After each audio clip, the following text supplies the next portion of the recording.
It's not about what's on the outside, it's about what's on the inside. And I'm from the class of 2018, and for my generation, that line will always be a meme to us. I'm not gonna lie. But to their own detriment, the newer generations, I wanna say I like the fact that they're probably taking that more serious. Some even further on the other side of the spectrum where they're not. But I watched Nimona, and at first I got triggered literally the first 5 minutes when I saw what's it, Golden Heart and Ambrosius. They like hold hands, and I'm like, oh, okay, they're gay. You couldn't wait 5 minutes before telling us that they were gay. I get it. And I got triggered, and then I was like, rather than me just shutting the movie off because my friends were like, the animation's good, I wanted to, see if it was worth it or not. I got out my book, started writing down notes. And I did that for the entirety of the movie, if not most of it. Turns out it's a pretty good movie. At first I wrote down a heading bad, and then neutral, because this isn't really a good idea that they're trying to shed light to here. And then I have a long list of good, and the bad, really, and most of the bad is associated with Nimona, because I hated how just rude or condescending, really, that she was. And mostly because whenever it comes to discussing the topic regarding LGBT or sexuality or gender identity, from either side of the coin, it's always met with some sort of condescending attitude. And that's not how you have a conversation. And I think Nimona, along towards the middle end of the movie, she realized this. People, or Boldheart, literally wanted to know more about her, and she didn't bring down that veil of condescending attitude until later on in the movie. And character development, right? So I'm gonna make chapters here because I actually want this to be a little bit organized, and you can skip to it if you want, or you can just watch the video chronologically about the ideas that came to mind when I watched Nimona. And I promise you that you will probably not hear any opinions like this anywhere else. So get you some water or coffee, something to get that cognitive ability going in your brain, and get ready for the ride. Pause. So the list of bad things I liked about the movie literally all revolved around the character Nimona and her condescending attitude. Now, to my knowledge, she is a mythical creature that takes the form of a girl. But throughout the movie, especially when she's traveling with Boldheart, she's constantly confronted with the question of what she is by Boldheart, because, well, she's able to transform into any animal she wants. That's specifically known to humans, or the planet Earth, I want to say. And she responds to Boldheart condescendingly, a majority of the time, until I don't even know if she ever answers him, because the answer is implied that she is what he makes herself to be based on her actions. So I'm not a girl, I'm not a shark or any plethora of animals that she turns into. She is this kind, well, it's hard to say that she's even kind, because the majority of the movie she just has a bad attitude towards everybody and anything, and is literally introduced to us as wanting to be a villain and then turn the protagonist Boldheart into a villain. But it gets deep, because society already sees him as a villain because he's framed, and I'm not here to talk about all that stuff. You've seen the movie, hopefully you've seen it. Main point is the bad, I don't like her attitude, but at the same time, it's that same attitude that I believe gravitates the audience towards her, because I think we can all agree that on social media, it's the most negative topics that end up trending and getting views, whether or not the platform itself wants to push said content or not. And I literally saw that in myself as I'm hating on Nimona. Honestly, I wanted to turn the movie off at the beginning, so I'm like probably not in the same category, but watching the movie kept me wanting to talk, but rather than talking, I just wrote down how much I hated her, and that literally kept me paying attention to her. why is she acting the way she's acting? I'm waiting for the deeper reason behind why she's the way she is, basically.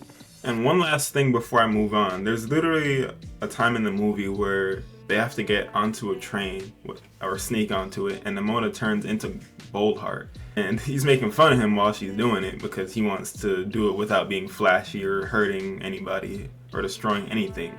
And while she's transformed into Boldheart, Nimona is transformed into Boldheart. She says, "I hate everybody! Not as much as I hate myself." And it didn't really make me think of Boldheart, even though that was what that scent was meant for. It made me think of Nimona, because she's able to and does transform into all these different animals, and it made me think that she hates herself so much that she's willing to transform into all these different animals. Maybe it could be humans. She transforms into different animals because she hates humans so much. And not only that, but it made me think of the LGBT people that, or I guess it made me think of trans people because of how willing they are to destroy their body in order to turn themselves into something that they weren't born to be, at least on the physical realm. And that's not saying that transitioning is easy by any means. You have to be, I like to think that you go through a lot of like I like to think that you go through a mental journey before making the decision to want to transition using chemicals and or taking pieces of flesh off and turning it into something that it wasn't physically meant to be. Now I'm making the distinction physically because a lot of the times their argument is that their physical body doesn't match their mental state of mind or their gender identity, basically. And I'm gonna get more into that later on in the video about gender identity and, well, the definition of gender in the first place, because I think a lot of definitions of gender has been thrown around, and even to the point where they defined it as it being what you identify as and not what you physically are. It's still the wrong definition, and I'm gonna get more into that later on in the video, so be prepared for that. Now, it's around this time that I really started to like Nimona, whenever they literally started making analogies to our current society and how these institutes of power aren't always a problem, but it's the leaders that are leading them. And I have friends that are cops, and I know they aren't bad people because I've known them. I don't live with them, but as much as I know them, I would like to think that they aren't bad people. But that doesn't mean that bad things don't happen in the police system, and usually it's because people that are higher up than my said friends allow it to happen. And we see this in the government in Nimona as well. The queen is literally set up to be killed by the director and frames Boldheart by giving him another sword that ends up shooting her with a laser. And it made me think about, well, our current state of affairs in our United States government, or even President Biden and his son. His son, last I saw, was arrested by the FBI. And I'm not gonna go into all the bad things that they did. You can go look that up yourself on YouTube. But they literally tried putting Trump in jail. I'm not even trying to say I'm a fan of Trump. I didn't vote for any of them old dudes. I think voting these dusty niggas into office to run our country is far from being a good idea, but I just work here. So another crazy thing that I noticed that they use here, and honestly, this tactic is something that this movie made me realize that they use quite often in politics, is the law of polarity, or the Hermetic principle of polarity to be specific, where they use certain psychological tactics to make what would generally be deemed something bad, something good. And she damn near changes Ambrose, I forgot his name again. I'm gonna start calling Ambrosius Ambro because that other half is just not sticking, so I'm just calling him Ambro. The director damn near makes Ambro think that his best friend, if not partner, was evil, and that he really killed the king. I like to think that deep in his heart he didn't think that, and that's why he had such a hard time making a decision throughout the movie anyway. He was literally just kind of riding waves until he decided to make a decision based on the evidence and actions that the director had shown right in front of him. A golden heart, or bold heart, I say golden. Bold heart literally brings a touchscreen phone with video evidence of what's going on. And I don't know why he doesn't just show this to him before bringing it up anyway, because it ends up getting shot and there goes the evidence. And I also don't understand why they're in such a technically advanced era that they didn't back up the evidence, but it all ends up working out in the end anyway. But somewhere in the movie as well, they talk about how, or the director was more willing to destroy the country.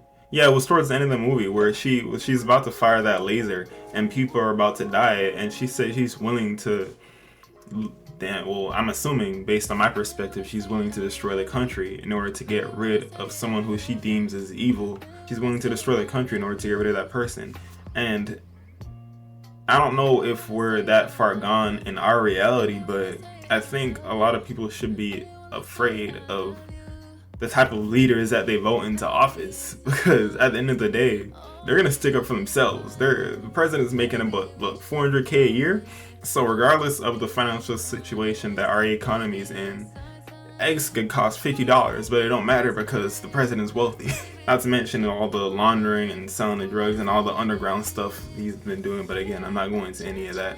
Y'all can go look it up yourselves. Fun fact that I learned or not really learned, but before I watched the movie, there was a TikTok I saw about how it talked about how essentially the definition of unicorn actually just was a rhino with one horn, and within 200 years somehow it evolved into meaning a horse with a horn. But I like that little reference they put inside the movie. Now, this is probably one of the most important topics in this video I want to talk about, and my ideas come from a book called The Kabbalion. I've read it probably 5 times already, and the last time I took a bunch of notes on it. I can teach a class on it if I wanted to. Maybe. But let me know if y'all want something like that in the comments below. Now, I mentioned the law of polarity. That's one of the 7 laws that is talked about in the book called The Kabbalion. And the very last law is the law of gender. Now, gender, literally, in its essence, the Latin roots, means to generate or create. And in order to do that, you need the male and female, the masculine and the feminine aspect for generation to take place. And it takes place on multiple planes of existence. On the physical, it manifests as sex. So when a male and a female come together, they make babies. And on, I guess, the mental, the masculine would be the will, and the feminine, the womb where ideas are generated, the body. And throughout this movie, and this happens in reality as well, where whenever somebody doesn't fit a certain frame, society tries to suppress that masculine aspect. Now, this has nothing to do with the ideas that we have around what a man should be like in terms of his masculine energy. Like, in this conversation, in this context, masculine has nothing to do with, well, sex, or at least that's not what I'm talking about here. It's trying to suppress the will of Nimona, and they almost did it with Goldheart, but throughout the movie and his travels with Nimona, she helps him to sort of develop his masculine will to essentially start thinking for himself. And Nimona, what it looks like, has been doing that damn near her whole life. And if you use the same idea of gender, back in that scene where Boldheart and Nimona are on the train and he's asking her, "So what are you?" And she answers condescendingly like usual, not answering. But it's almost like she wants him to start using his own will or his own head, the masculine aspect, to come to an answer as to what she is. And at the end of the movie, I think one of the big messages is that Nimona is what her actions make her out to be. And I think Nimona's a pretty good person. She's wild. I like to think she fixed that condescending attitude of hers. But, you know, the director even tries to bring out some old ripped up scroll depicting the end times, or this scripture that probably some old white dusty dude wrote out a while ago based on his preconceived ideas and notions that if we don't fix this, then this will happen. And Nimona coincidentally happens to fit that same prediction. But it's funny because from an audience, from our perspective, we can see that the people are what caused all that to happen in the first place. Since Nimona was very young and she became an acquaintance with Glorith, they were friends, really. Glorith and Nimona were friends, but because of the influence on the people around Glorith, who she'd been around her entire life, it made her fall back in line and essentially deny her friendship with Nimona. And it's understandable how that situation played out anyway, because Glorith was a kid and she needed to be taken care of. But Boldheart, he's a knight that has a whole set of morals. He's an adult and he has a more developed masculine aspect. Probably not as much as Nimona at the beginning of the movie, but it develops even more as we go on. But he's able to question the system that's been in place for so long, especially since there's a contrast between classism and the way that the society is treating not only him, but Nimona as well.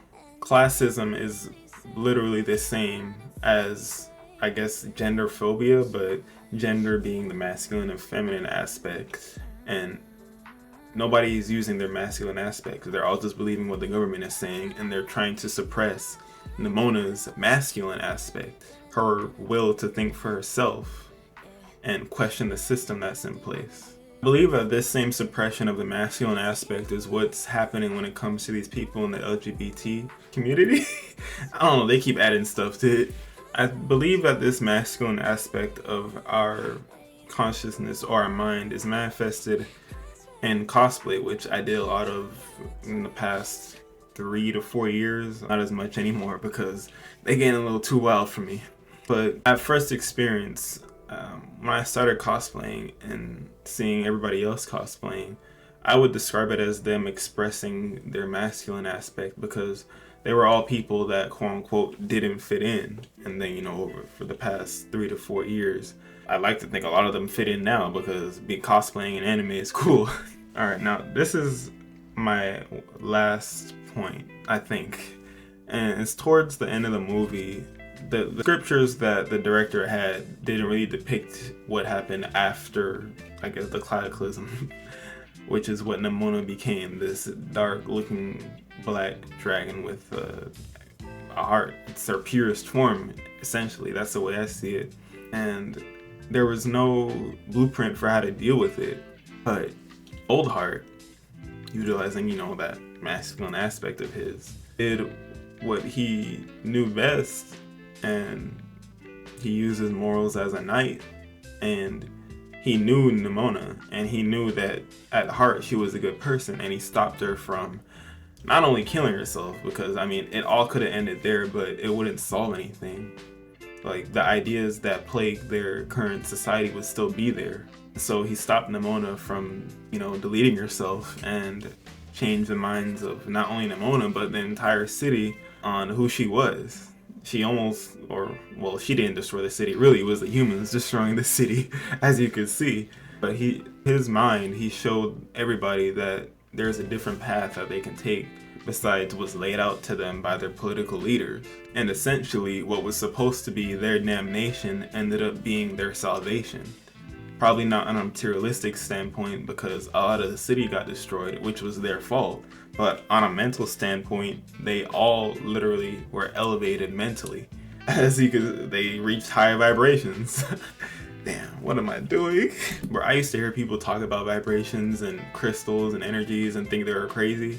And now with all the books that I've been reading, they're not as crazy, but in my opinion, they're just scratching the surface. But that's a whole other conversation. And I guess for questions we can talk about in the comments, or maybe I'll make a video about it in the future, is I believe that gender identity in our reality is never meant to be called gender identity. I think it's more so just personality, and rather than it being the gender identity, they're suppressing their masculine aspect, because gender is literally generation, and it takes a combination of, remember, the masculine and the feminine aspect. You need both on the physical and mental planes of existence to, well, exist and do shit.